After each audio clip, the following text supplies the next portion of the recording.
In my lifetime of playing games, there's only been a few times where I've just been completely blown away by the experience that I've been partaking of, where it's basically ransacked my eating habits, my sleeping habits, and pretty much turned my life upside down.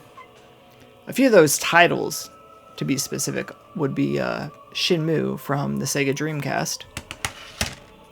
And then after that, Morrowind on the original Xbox. And then more recently, with The Legend of Zelda, Breath of the Wild. Everything that I thought that I knew about action-adventure, quasi-roleplay gaming was completely knocked on its head when I stuck this in for the very first time on March 3rd of 2017. That basically covers the action-adventure Western role-playing games. I never really dabbled much with JRPGs because for the most part they were like Final Fantasy. My first experience with Final Fantasy was Final Fantasy X. And that just flat did not resonate with me at all. It was more or less a interactive movie than anything. So back last summer, just on a whim, I put a pre-order in just because I was looking for something new and different on the Nintendo Switch. And along came Octopath Traveler from the same people who brought us such masterpieces as Final Fantasy X. So I put this in without having much of an expectation or preconceived notion about the experience I was about to have. And I was completely turned upside down on my head with the story, the world, the characters, everything. This game completely owned me summer of 2018. And it was just an experience I never had before. I've never really played a JRPG before. I've never really played a turn-based JRPG before. And the way the combat was set up was so sophisticated and so accessible as well with the combos and all that other stuff. It was just an experience I never had before. And literally that entire summer, I just spent every waking moment I could playing this game. After that, I decided to kind of go back and rediscover some of the classics. So then I stuck in Vi on the Sega CD. And this completely blew me away of this experience. Again, the characters, the story, the environments, the enemies, the boss battles, everything about this game was just so well balanced and well done. And then I decided to step up a little bit and jumped into Albert Odyssey on the Sega Saturn. Again, I didn't know anything at all about this game. The only thing I did know was it was somewhat kind of like Vi, and it was by the same developers. And this game also just completely took over my life. And I couldn't eat, couldn't sleep, couldn't work. All I wanted to do was just play Albert Odyssey. But unfortunately, I did have to eat, sleep, and work. On a whim, here a while back, I think it was last August, I went to GameStop and picked up the Dark Souls trilogy. I just thought it would be interesting. I got the PlayStation camera as well. I thought that I'd do some live streams of me sucking really, really bad at Dark Souls. Everybody said it was an infinitely impossible game to play, so I thought it would just be funny to just show me game overing one after the other. And I died. But what I didn't expect was the familiarity of it. I couldn't put my finger on it, but it just felt so familiar, like I've had this type of experience before. And it wasn't until I was really getting into it that it finally clicked. Holy cow, Dark Souls is just a JRPG. And if you approach it with that manner of it being just another JRPG, it completely opens the door on how you approach it and how you master it and how you take it in as well. For those of you who haven't played Dark Souls or haven't got that far into Dark Souls, it's basically your typical old-timey hack and slash sword Middle-earth RPG game. And it is a straight-up RPG because you can build stats and you can level. And once you hit level, then you can pump up your stats to be even greater, like stats like strength for hit power, or stats like intelligence for magic or things like stamina, so you can have better dodges and blocks and things like that, so you can level up different stats throughout your field. And also, for those of you who aren't aware, basically it starts off and you're just pretty much fighting these zombie goons. And as you go through the game and go to different areas, the enemies get exceedingly more difficult depending on where you're going. And that's where it all clicked to me. I was like, holy cow, this is just a JRPG. Because if you play Skyrim, or if you play Fable or something like that, pretty much there's just random enemies all over the place. And so it's just, if you're walking through the woods and you come up to, a bear, then you're going to have a harder fight than if you're walking through the woods and come up to a coyote. And those are just the things that you would encounter while playing like Skyrim. Whereas a game like Octopath or a game like Vi, there's different sections of the map. And each section has different levels of enemies. So like the section you start off with usually has pretty docile, low-level enemies. And then as you get further and further out in the map, the enemies get exceedingly more difficult. Especially like with Octopath, once you started getting into the caves at the edges of the map, you would have enemies that are like level 55. And if you were low level, you're just smoked. You're just smoked. There's no competition.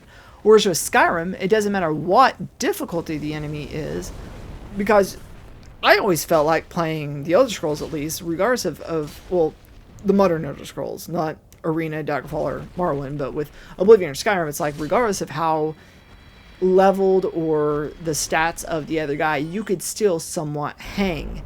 But now if you're playing a JRPG and you walk up to like a level 35 guy and you're level 2, he just one hit kills you. There's no way around that. And that's exactly how Dark Souls is set up. So, like whenever you very first start out, you're at, after a tutorial. After a tutorial, when you very first start out, you're at Firelink, and if you just venture around the edge of Firelink, down a few steps is a graveyard. And then if you go past that, you go into the catacombs. The catacombs, for a level 1 player, would completely destroy you. Absolutely destroy you. And, that's just a hop, skipping away from where you start off with. Well, the game doesn't want you to go down to the catacombs. It wants you to go the other way. And so JRPGs are basically set up to push you in one direction. And if you go off that path, then you get yourself in a thicket of a bunch of enemies that are just going to completely destroy you. And you will be wrecked. And so with Dark Souls, it wants you to go to the Undead Burg, and then wants you to go to the Undead Parish. It wants you to go that avenue. So I thought it was interesting how it was set up in that fashion. And so whenever you start off, of course, you're kind of even kill with the enemies. It takes about 4 or 5 slashes to put down a simple hollow. And then there's, more difficult hollows. And once you get into the Undead Burg, there's those idiots are throwing the fire.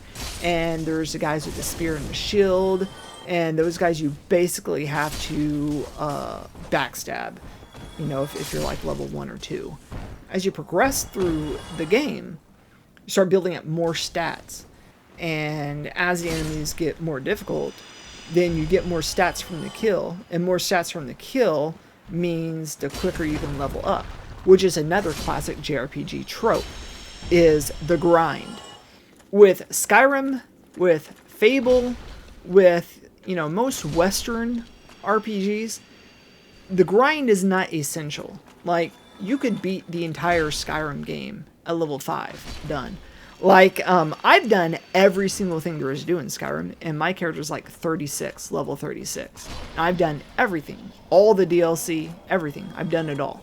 Now, Dark Souls, on the other hand, at level 36, I was wandering into the woods, and I got absolutely wrecked by the Stone Knights. So you kind of have to be mindful of what level you are, where you're going. And so basically, I started to grind. So I went into the woods and I figured out a tactic to take down the stone knights. I leveled up my sword to, I think, plus 10. And then I just started mowing these guys down. Well, I didn't start mowing the guys down. They still proved quite a challenge. But about 5 swings, I was able to take them down. So I was able to take a stone knight down inches away from his sword hitting me. And so I was like, okay, so if I go through this entire woods, there was 9 stone knights, and they all net 600 points. So that's 7,000 points, plus the random tree people. So basically, I just kept on doing that, just going over and over and over. I'd kill all 9 stone knights, sleep at the fire, kill all 9 stone knights, sleep at the fire, all 9 stone knights, sleep at the fire. I just kept on doing that over and over and over and over. And leveling up vitality, leveling up strength, leveling up dexterity, leveling up endurance, just leveling up the stats I need. So when I initially started out as a thief class, and I thought that, I'd be like Elder Scrolls and sneak around and take people down in the shadows. Not realizing that basically everybody in Dark Souls has a ridiculous detection window. So I was only able to sneak up on just a few guys. Most of the guys are facing you when you walk in, so it's kind of hard to get behind them when you first walk into those areas. So that didn't work out. So a few levels into Dark Souls, I decided to change my tactic, and instead at this point, I was just going to be a warrior class. So I just really started putting money and souls into strength and vitality, so I could level up the strength, and I started leveling up my weapons as well, getting hammers, getting great swords, that kind of thing, so I can really take these guys down. After a lot of grinding and that kind of thing, I was able to actually start to hang. And I noticed there started to be a shift, whereas when I very first started out with like the Taurus demon, even the demon in the prison, those guys gave me some difficult time. I noticed that there was a shift once I got down into the depths. I faced the dragon demon thing. I killed it on my second attempt. And I was like, wait a minute. I just took down this boss on my second attempt? Huh. Well, that's interesting because everybody says that this game is supposed to be ridiculously hard. I just took down this boss on my second attempt.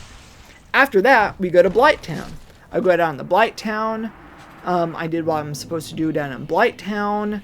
And I made it from the top all the way to the bottom in one life. I didn't die one single time going from the top to the bottom. I was like, huh. This is really interesting because everybody keeps on saying this game is ridiculously hard. And I made it down to what some people say is the most treacherous area in the entire map without even dying. And then I go to fight the boss in Blighttown, the Chaos Sister, and I beat her on my first attempt. On my first attempt, I beat her. So, this thing is really starting to ease up a little bit. I'll take it, whatever. So after that, I ring the second bell of awakening, and Sin's Fortress opens up. So I go into Sin's Fortress, and I make it from the bottom to the top in 2 lives. I made it through the entire Sin's Fortress in 2 lives. And I know a lot of people in the community, Sin's Fortress completely wrecked them. And I'm not saying this to brag, I'm just saying this that it's all starting to click mentally. It's starting to click with me how this works. I go to the Darkroot Forest, and I fight Sif. And I took Sif down on my third attempt. My second or third attempt. He proved to be a little bit more difficult. I took down the Hydra on my second or third attempt. And then I took down the boss in Sin's Fortress on my second attempt. And again, there's no difficulty meter on this thing. The difficulty, just like any other JRPG, is simply up to you. The game is as hard as you make it. Like with Octopath, if I set out and got my first character and immediately just started going into caves and up mountains and that kind of thing, again, you are going to get wrecked. If I decided just as one character to go up against one of the archmages, where you can get one of the 4 super jobs, you are going to get wrecked. I was grinding and grinding and grinding and grinding and grinding until I could eventually take down an archmage. And I think I had to grind up to like level 65 or 70 before I finally took him down. And Dark Souls just had the exact same situation. I just got in the sucker and I just started grinding. After I beat Sin's Fortress, I go to Orlando, and I see that if I take down one giant knight, it nets me 1,500 points, whereas taking down one of the stone knights nets me 600. So I was like, okay, this is a much better bounty. So we have 3 here, we have 3 here, we have 2 there, and 2 inside the chapel, plus the archer. And this is after I already opened everything up. So I just made that a run. So I was like, well, we'll see how quickly I can do this. So I leveled my bow and arrow up. And I noticed 8 shots per giant knight takes a giant knight down. The arrows were 10 souls apiece. So for 80 souls, nets me 1,500 souls. So we're looking at a 1,420 profit per giant. And then once you move into the church, into the chapel, it took 14 shots to take down the ones in the chapel. And they net you 3,000. So 140 souls for 3,000 souls. So it's still a pretty decent profit. So I went to a merchant, I think it was a blacksmith, and I bought 1,000 arrows. And I just made a whole day out of it, just grinding the sucker out. And I think I got to like level 80 while I still in Orlando. And so after that point, I was able to jump into the painted world. And then I saw that by killing the phalanx, you get, it was about 8,000 points. And the Orlando run ended up being about 9 minutes long in total to do. Whereas killing the phalanx and going back to the fire took about 45, 50 seconds to do. For half, it was roughly about half the points, because the entire Orlando run netted me about 1,800 or 1,900. So yeah, for roughly about half the points, but a fraction of the time. So then I was like, oh, now we're on to something. So I just made 4 hours out of doing that run. I made up to about 2 million souls doing that run. And so then I leveled my dude up, and now I'm like level 110 or something like that. So I was like, all right, now we can actually play the game.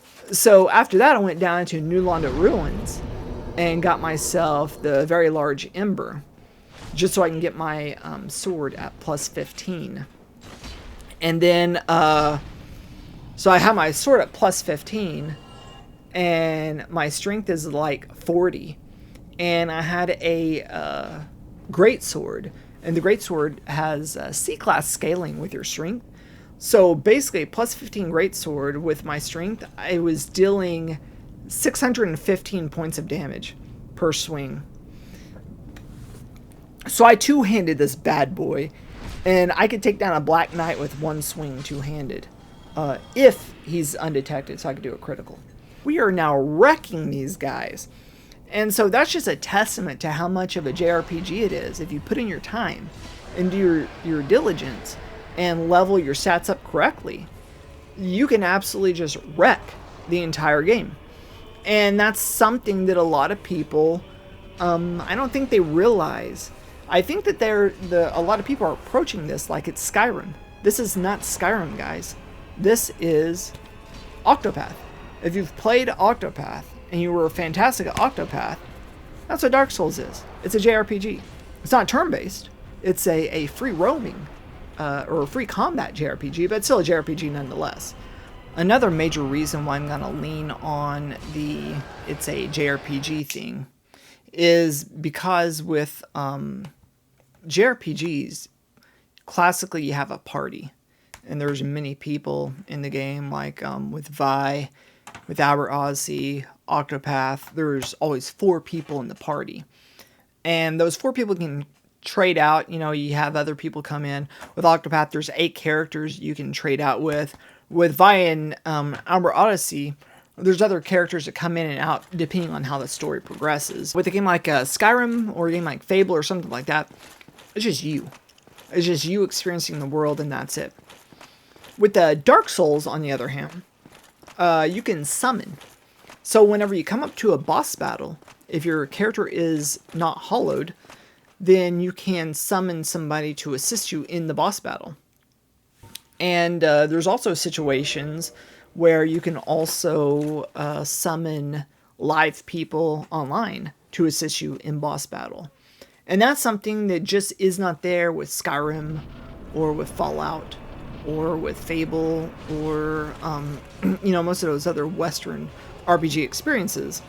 In those respects, again, Dark Souls is much closer to a JRPG than, The Witcher or any of those other games that you would be thinking of.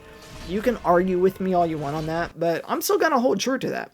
I don't have a lot of experience with JRPGs, mind you, because the first one that I played, again, was Octopath, or the first one I invested time in was Octopath, and that was, summer 2018. But since then, I've played some other ones. Again, we've gone through Vi, we've gone through Albert Odyssey, working design, classic JRPG turn-based stuff.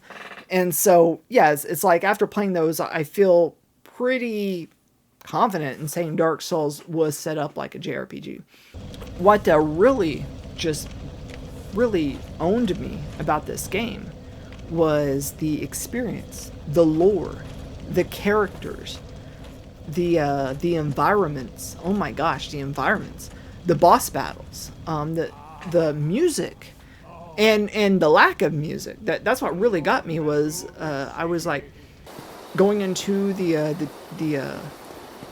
dark woods, walking, or the dark forest, whatever that is, walk in there. There's no music. All you hear is the brook slowly streaming by. You hear some crickets chirping in the background. It was so majestic. It was so calming. And there were some higher level enemies in that area than what I was ready for when I first ventured in there.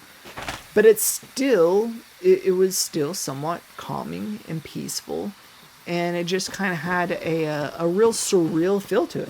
And I noticed that there's not much music in this game to begin with. So I was walking around the Undead Burg, the Undead Parish, Sin's Funhouse, can't remember the name of that.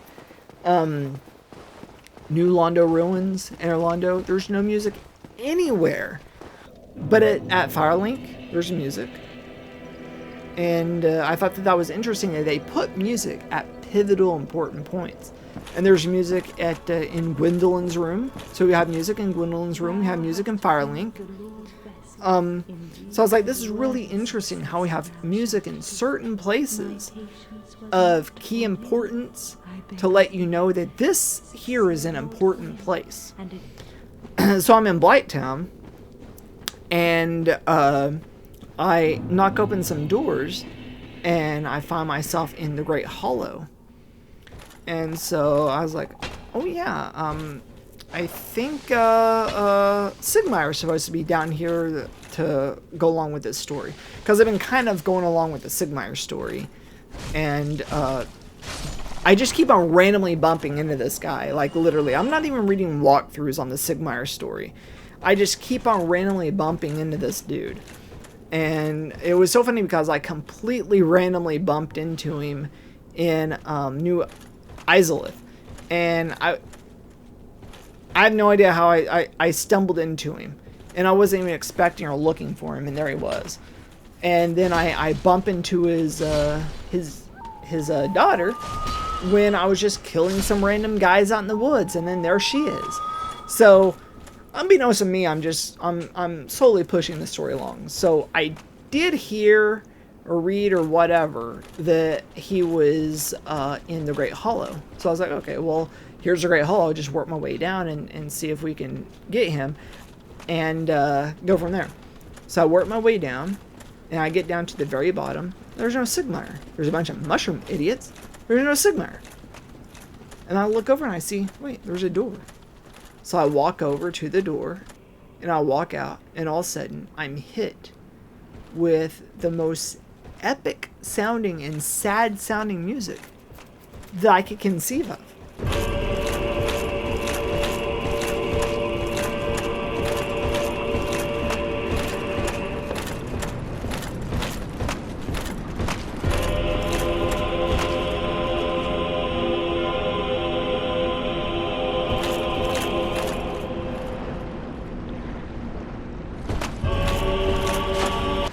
What is going on in this world? What is it of so much importance and quasi-sorrow that's going on in this world that is so important to put this pivotal song?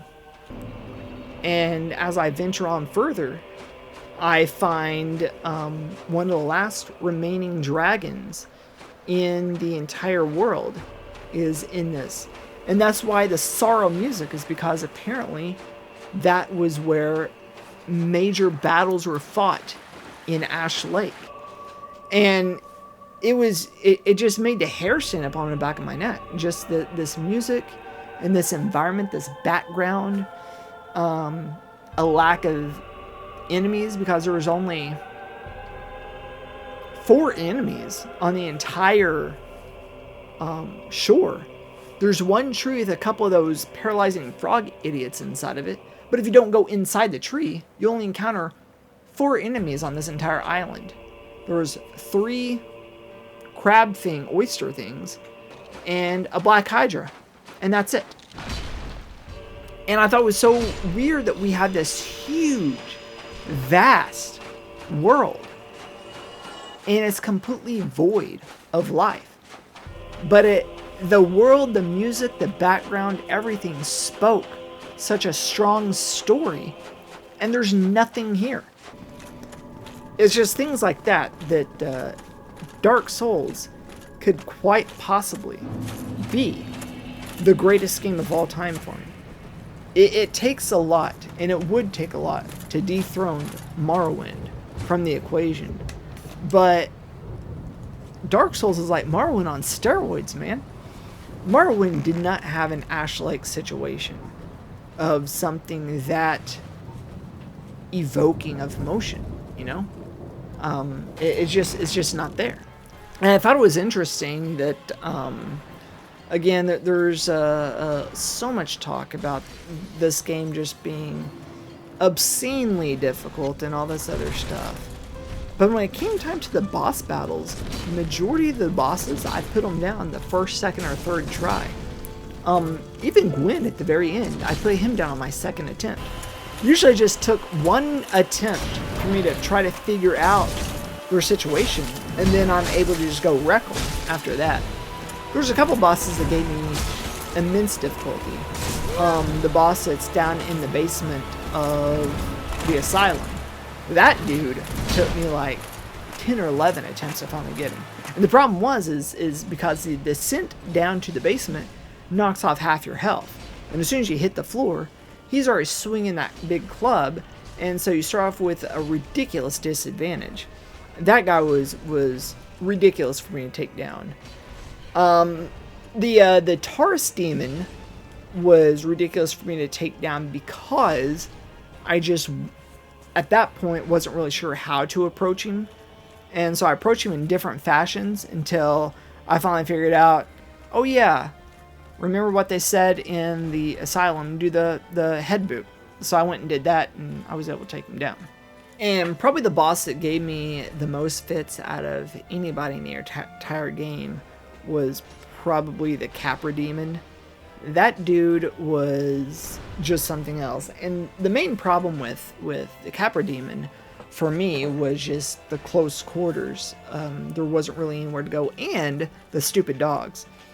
So I remember seeing that everybody was saying that Simone Ornstein would be the one that makes or breaks you. And they're like, yeah, that's going to be the one where you're going to have to give up on. I took those suckers down my second try, guys.